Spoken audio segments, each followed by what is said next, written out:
Assalamualaikum warahmatullahi wabarakatuh. Selamat datang di perkuliahan pengantar basis data.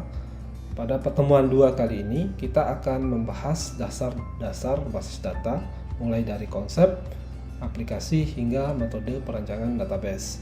Dalam perkuliahan ini kita akan memahami pentingnya basis data dalam kehidupan sehari-hari, mengenal sistem manajemen basis data, berbagai model yang digunakan dalam pengelolaan data. Mari kita mulai membahasnya. Pada pertemuan ini kita akan membahas beberapa topik utama. Yang pertama yaitu aplikasi basis data, yaitu mengenai bagaimana basis data digunakan dalam berbagai sistem. Yang kedua, database management system atau disingkat DBMS, yaitu bagaimana peran DBMS dalam mengelola data. Yang ketiga itu adalah model basis data, yaitu mengenai struktur penyimpanan data, termasuk model relasional yang akan kita tekankan dalam mempelajari basis data sampai akhir semester ini. Yang kemudian yang terakhir yaitu perancangan basis data, yaitu mengenai teknik membangun basis data yang efisien. Semua ini penting untuk memahami bagaimana data diorganisasikan dan digunakan dalam dunia nyata. Untuk itu mari kita membahasnya lebih dalam. Mari kita mulai dengan memahami konsep dasar data. Nah, apa itu data? Data adalah fakta-fakta yang menggambarkan suatu kejadian yang sebenarnya pada waktu tertentu. Nah, di sini ada 2 kata kunci, yaitu ada kejadian, ada waktu. Misalkan kejadiannya itu Anda lahir gitu ya. Anda lahir, kemudian orang tua Anda memberi satu data, yaitu data nama misalkan. Kemudian Anda kuliah mendapatkan data lagi, yaitu mungkin bisa jadi salah satunya adalah NIM gitu ya, NIM mahasiswa. Kemudian Anda ujian nanti Anda juga mendapatkan satu data, di akhirnya itu data nilai ujian. Nah, ketika Anda transaksi membeli juga ada datanya, yaitu data transaksi pembelian. Oke. Nah, kenapa data penting? Tanpa data yang terstruktur, sulit untuk mengambil keputusan atau mengelola informasi dengan efisien. Data yang tidak dikelola dengan baik akan menjadi tidak berguna dan sulit dimanfaatkan kemudian. Oleh karena itu, kita butuh yang namanya basis data untuk mengorganisasikannya dengan lebih baik. Nah, selanjutnya kita akan membahas apa itu basis data. Oke, setelah memahami apa itu data, sekarang kita bahas mengenai basis data. Apa itu basis data? Basis data yaitu tempat berkumpulnya data yang saling berhubungan dalam suatu wadah. Katakanlah wadahnya itu adalah organisasi atau maupun perusahaan. Bertujuan agar dapat mempermudah dan mempercepat untuk pemanggilan atau pemanfaatan kembali data tersebut. Nah, contohnya nanti bisa kita lihat di slide berikutnya ya. Nah, dengan basis data kita bisa menghindari ya data yang berantakan dan meningkatkan efisiensi dalam pengelolaan informasi. Selanjutnya kita akan melihat bagaimana basis data digunakan dalam berbagai aplikasi. Oke, berikutnya adalah aplikasi basis data. Basis data digunakan di hampir semua bidang. Berikut beberapa contoh penerapannya. Yang di kiri atas itu ada perbankan. Basis data digunakan untuk mengelola data nasabah misalnya ya, transaksi, saldo, dan pinjaman. Nah, kemudian di kanan atas itu ada penerbangan. Nah, mungkin di adik-adik mahasiswa pernah menginstal semacam etiket, semacam Traveloka, gitu ya. Bagaimana data dikelola seperti mengelola data tiket, data keberangkatannya, gitu ya. Kemudian yang ketiga, universitas di kiri bawah. Nah, ini tentunya paling banyak menggunakan basis data ya. Contohnya menyimpan informasi data mahasiswa, data dosen, mata kuliah, nilai, IPK, alumni gitu ya, dan lain sebagainya. Kemudian ada e-commerce di kanan bawah. Itu contohnya menyimpan informasi produk gitu ya, data order, data pelanggan ya, dan lain sebagainya. Nah, tanpa basis data, sistem ini tentu akan sulit untuk dikelola dan rawan sekali untuk terjadi kesalahan gitu ya. Bisa dikatakan hampir mustahil untuk sistem seperti ini tidak menggunakan basis data. Oke, selanjutnya bagaimana bentuk dari basis data itu ya? Contohnya di sini adalah basis data yang sebelum di BMS ya. Sebelum ada sistem database modern. Nah, itu data disimpan dalam file terpisah seperti dokumen atau spreadsheet seperti Excel gitu ya. Nah, ini contohnya adalah basis data universitas ya. itu filenya seperti program tambah mahasiswa baru, dosen, mata kuliah itu dilakukan secara terpisah. Nah, saat mahasiswa mengambil mata kuliah misalkan, itu data harus dimasukkan berulang kali ke dalam file-file yang terpisah ini. Tentunya ini ribet ya. Kita lihat kelemahannya di slide berikut. Oke, ini berikut adalah kelemahan dari file processing system ya, atau sistem yang tidak modern. Yang pertama itu adalah redundansi dan ketidaksesuaian data, di mana data yang sama disimpan di banyak tempat yang menyebabkan inkonsistensi ya. Kedua, kesulitan akses data karena pencarian informasi harus dilakukan secara manual di banyak file. Kemudian yang ketiga adalah isolasi data, artinya data di berbagai file tidak saling terhubung sehingga sulit untuk dianalisis bersama. Keempat, masalah integritas data, di mana kesalahan seperti transaksi yang tidak selesai atau akses bersama bisa menyebabkan kerusakan data. Karena itu, banyak organisasi kini beralih ke database management system atau DBMS yang lebih efisien, terintegrasi, dan aman.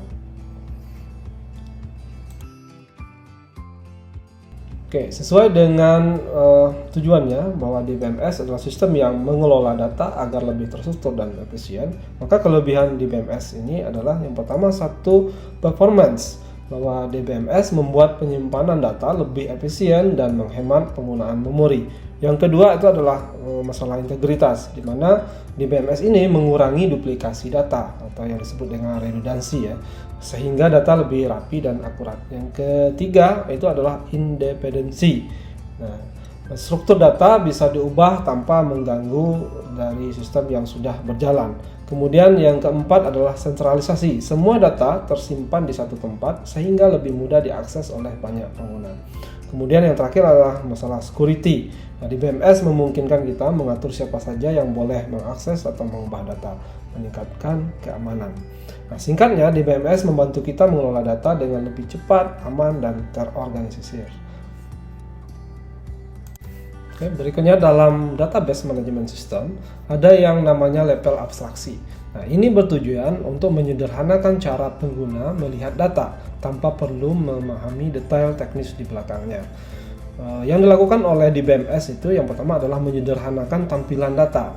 Nah, pengguna hanya melihat informasi yang dibutuhkan tanpa tahu bagaimana data itu disimpan dan dikelola di belakang layar. Yang kedua, itu DBMS menyembunyikan proses teknis. Misalnya, ketika kita membuka aplikasi perbankan, kita langsung melihat saldo rekening. Kita tidak perlu tahu bagaimana data itu diproses atau diambil dari database. Nah, yang terakhir itu data yang dilihat tidak sama dengan data yang tersimpan secara fisik. Artinya, tampilan data yang kita lihat bisa berbeda dengan struktur penyimpanan aslinya. DBMS bisa mengatur agar pengguna hanya mengakses bagian data yang relevan. Intinya, level abstraksi membantu kita bekerja dengan database lebih mudah tanpa perlu pusing dengan cara penyimpanan atau pengolahan datanya. Oke, ada 3 level abstraksi ya. Jadi dalam DBMS data tidak langsung terlihat dalam bentuk aslinya ya oleh pengguna. Jadi yang pertama itu level fisik. Itu menjelaskan bagaimana data disimpan di dalam sistem seperti di hard disk atau server. Kemudian yang kedua level logic atau conceptual level itu menjelaskan struktur dan hubungan data dalam database. Ya, seperti tabel mahasiswa yang berisi NIM, nama, dan jurusan, misalkan bagaimana skema-skemanya dengan tabel-tabel lain. Kemudian yang ketiga level pandangan, yaitu pengguna hanya melihat bagian data yang dibutuhkan tanpa harus memahami keseluruhan sistem. Nah, ini misalnya mahasiswa hanya bisa melihat nilai mereka sendiri, sedangkan dosen bisa menilai atau melihat nilai seluruh kelas. Ya. Jadi abstraksi ini membantu menyederhanakan pengelolaan data dan meningkatkan keamanan. Selanjutnya kita akan membahas model-model basis data yang sering digunakan.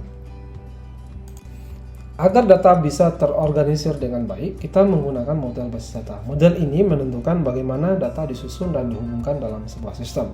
Berikut beberapa jenis model basis data yang sering digunakan. Yang pertama adalah model relasional, yaitu data disimpan dalam bentuk tabel dengan baris dan kolom. Contohnya database universitas ya, misalkan ada tabel mahasiswa, mata kuliah, nilai, IPK, dan lain sebagainya.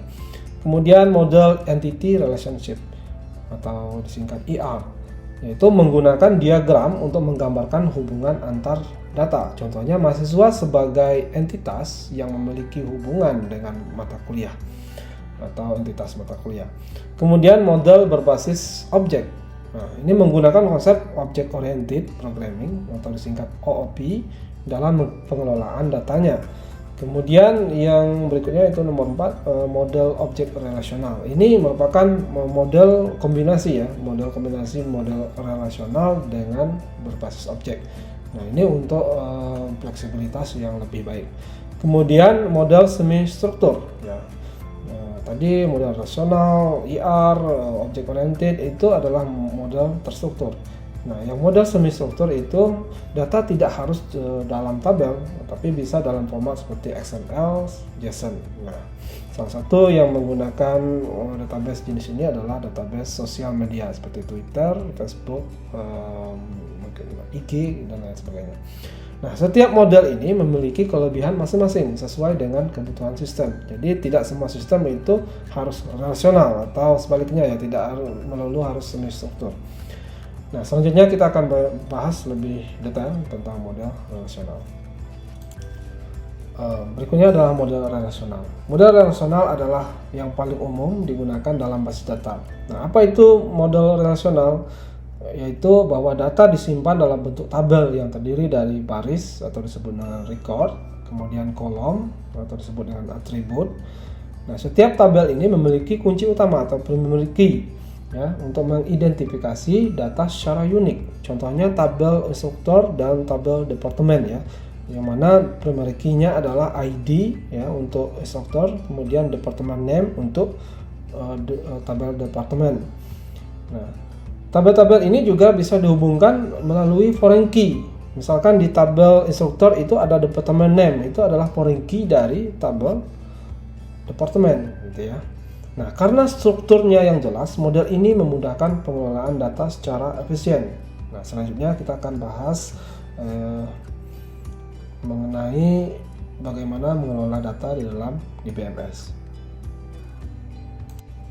Untuk mengelola database, kita butuh bahasa khusus. Nah, salah satunya adalah Data Definition Language atau disingkat DDL. Apa itu DDL? DDL adalah bahasa yang digunakan untuk membuat, mengubah, dan menghapus struktur database seperti tabel dan skema tabelnya. Contoh perintah dari DDL itu create tabel, di mana membuat tabel baru. Itu adalah create tabel instruktur di mana atributnya ada ID, name, department name, dan salary. Nah, ID itu memiliki tipe data chart, kemudian name per chart, department name per chart, kemudian salary numerik. Nah, chart itu sama seperti string kalau di bahasa pemrograman seperti Java gitu ya. Kemudian numerik sama seperti int atau float.